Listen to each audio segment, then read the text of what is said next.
Black hat special edition pro plus গ্যাজেটের আজকের ভিডিওতে আমরা দেখাবো কিভাবে আপনি আমাদের এই গ্যাজেটটি আপনার মোবাইলের মাধ্যমে কন্ট্রোল করবেন। আপনি চাইলে mobile, computer, laptop, desktop, iPhone সব কিছুর মাধ্যমে আমাদের এই ব্ল্যাক হ্যাট ডিভাইসটিকে কন্ট্রোল করতে পারবেন। আর আপনার কোনো প্রকার রুট পারমিশন লাগবে না। রুটেড, নন রুটেড সব মোবাইলেই কিন্তু আপনি আমাদের এই গ্যাজেটটি ইউজ করতে পারবেন। আর আপনি যখন আমাদের এই গ্যাজেটে পাওয়ার দিবেন, দেখবেন ব্লু কালার একটি এলইডি একবার জ্বলে বন্ধ হয়ে গেছে এবং ব্ল্যাক হ্যাট প্রো প্লাস নামের একটি ওয়াইফাই সিগন্যাল এখানে শো করবে। তো আপনারা এই সিগন্যালের সাথে পাসওয়ার্ড দিয়ে কানেক্টেড হবেন। এইটার যে ডিফল্ট পাসওয়ার্ড সেটা হচ্ছে রুট অ্যাক্সেস। আপনি চাইলে পরবর্তীতে এই পাসওয়ার্ড চেঞ্জ করে নিতে পারবেন। আমি পাসওয়ার্ডটা দিচ্ছি, সব ছোট হাতের হবে। কানেক্টে ক্লিক করলে আপনার এটা অটোমেটিক্যালি কানেক্টেড হয়ে যাবে। তো কানেক্টেড হওয়ার পরে এটার অ্যাডমিন প্যানেল আপনার এখানে অটোমেটিক্যালি চলে আসবে। তো এই যে অ্যাডমিন প্যানেলটা, এইটা আপনার এটার ডিফল্ট যে পাসওয়ার্ডটা সেটা আমাদের ওয়েবসাইটে পেয়ে যাবেন। আমি এখানেও দেখাই দিচ্ছি। তো আপনারা যখনই এটার সাথে কানেক্টেড হবেন, এইটার এরকম অ্যাডমিন পেজ আসবে। তো অ্যাডমিন পেজ আসলে আপনি এখানে এটার যে ডিফল্ট ইউজার নেম সেটা হচ্ছে হ্যাকশপবিডি আমাদের ওয়েবসাইটের নামে, আর ইউজার পাসওয়ার্ড হচ্ছে ব্যাকডোর দিয়ে জাস্ট আপনি লগ ইনে যখন ক্লিক করবেন, অটোমেটিক্যালি আপনার এইটার যে অ্যাডমিন প্যানেলটা আছে সেটা আপনি অ্যাক্সেস করতে পারবেন। আবার আপনি যদি চান যে এইটাকে আপনি ব্রাউজারের মাধ্যমে কন্ট্রোল করবেন, আপনারা যখন ব্রাউজারের মাধ্যমে কন্ট্রোল করতে যাবেন তখন এই যে আইপিটা আছে এই আইপিটার প্রয়োজন পড়বে। জাস্ট আইপিটা কপি করবেন, কপি করে আপনার এই অবশ্যই এই ব্ল্যাক হ্যাট ওয়াইফাইয়ের সিগন্যালের সাথে কানেক্টেড হয়ে নেবেন। কানেক্টেড হওয়ার পরে আপনি যে কোনো একটি ব্রাউজারে চলে যাবেন। ব্রাউজারে গিয়ে এই যে আইপিটা আপনি কপি করেছেন এটা পেস্ট করে এন্টার করলেই এইটার যে অ্যাডমিন প্যানেলটা আছে আপনি এখান থেকেও অ্যাক্সেস করতে পারবেন। দুইভাবেই কিন্তু আপনি এটাকে অ্যাক্সেস করতে পারবেন। তো এখন এইটার কিছু কনফিগারেশন আমি আপনাদের দেখাই।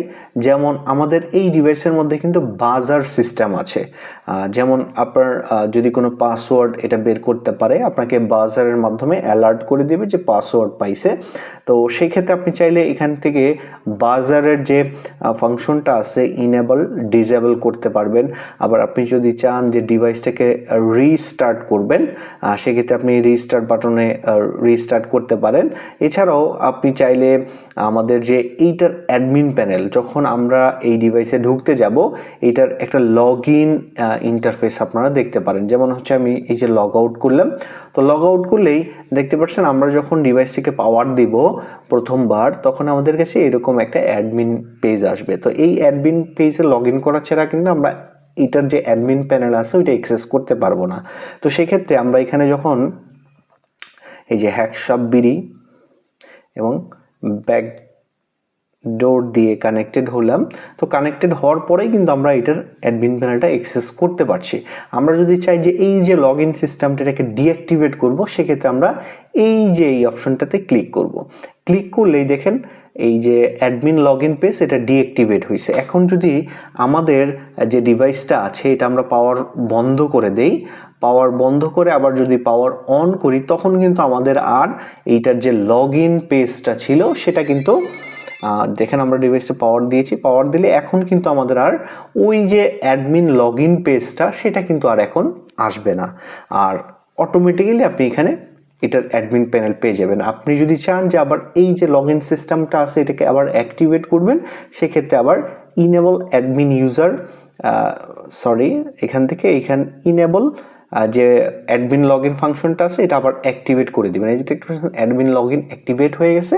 তো এখন আবার আপনার এই ডিভাইসটিতে যখন কেউ কানেক্টেড হতে যাবে এখানে আপনার ইউজার নেম পাসওয়ার্ড চাইবে। আপনি চাইলে পরবর্তীতে এইটার ইউজার নেম পাসওয়ার্ড চেঞ্জ করতে পারবেন।